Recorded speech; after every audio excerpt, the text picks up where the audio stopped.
Welcome to recipes in my way. இன்றைக்கி நம்ம அருமையான சுவையில் இட்லி தோசைக்கு பொருத்தமாக பருப்பில்லாத சாம்பார் தான் செய்ய போகிறோம். இதை எப்படி செய்கிறது, இதுக்கு தேவையான பொருட்கள் என்ன பார்க்கலாம் வாங்க.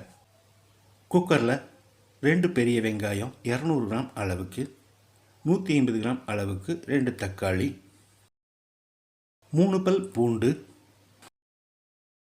1/4 டீஸ்பூன் மஞ்சள் தூள், 1 டேபிள் ஸ்பூன் சாம்பார் தூள்,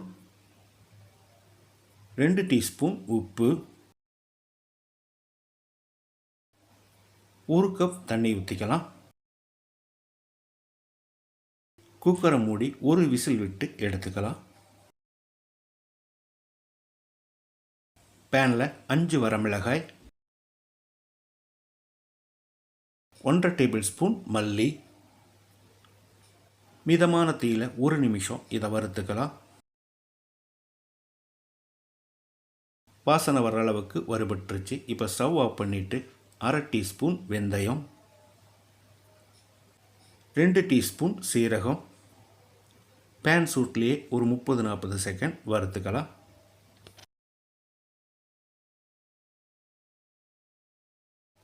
எல்லாமே நல்லா வறுபட்டுருச்சு.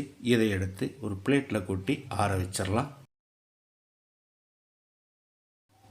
இது நல்லா ஆறின பிறகு மிக்சி ஜாரில் போட்டு பவுடராக அரைச்சி எடுத்துக்கலாம்.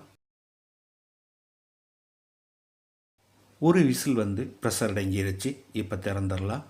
இது நல்லா ஆறின பிறகு மிக்சி ஜாரில் போட்டு அரைச்சி எடுத்துக்கலாம். வாணலியில் 1/2 டேபிள் ஸ்பூன் எண்ணெய் ஊற்றிக்கலாம். 1 டீஸ்பூன் கடுகு,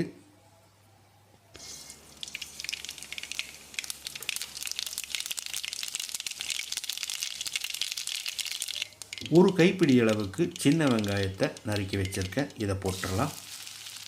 கொஞ்சமாக கருவேப்பிலை. வெங்காயத்தை செவந்து வர அளவுக்கு வதக்கிடலாம்.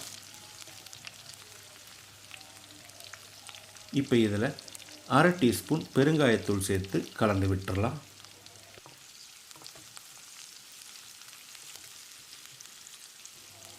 இப்போ இதில் நம்ம அரைச்சி வச்சுருந்த விழுதை ஊற்றிடலாம்.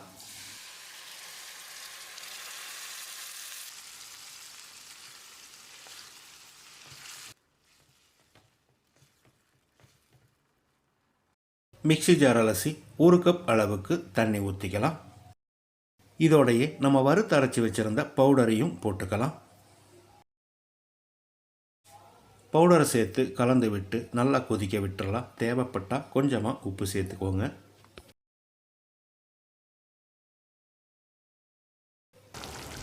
இது நல்லா கொதித்து வந்துருச்சு. ஒரு பவுலில் 1 டேபிள் ஸ்பூன் கடலை மாவு, 1/2 கப் அளவுக்கு தண்ணி சேர்த்து கலந்து கொதிக்கிற அந்த குழம்புல ஊற்றிடலாம். கடலை மாவுக்கு பதிலாக பொட்டுக்கடலையை அரைச்சி சேர்க்கிறதா இருந்தாலும் சேர்த்துக்கோங்க.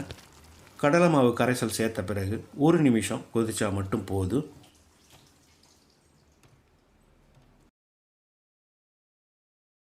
இட்லி தோசைக்கு ரொம்ப பொருத்தமான பருப்பில்லாத சாம்பார் ரெடி ஆயிடுச்சு. பொடியாக நறுக்கின மல்லி இலையை தூவி கலந்து விட்டு இறக்கிடலாம். இதே மாதிரி இதே அளவுகளோடு நீங்களும் செய்து பாருங்கள். இந்த வீடியோ பிடிச்சிருந்தா லைக் பண்ணுங்கள், கமெண்ட் பண்ணுங்கள், ஷேர் பண்ணுங்கள். சப்ஸ்கிரைப் பண்ணாதவங்க சப்ஸ்கிரைப் பண்ணுங்கள். மறக்காமல் பெல் பட்டனை கிளிக் பண்ணுங்கள்.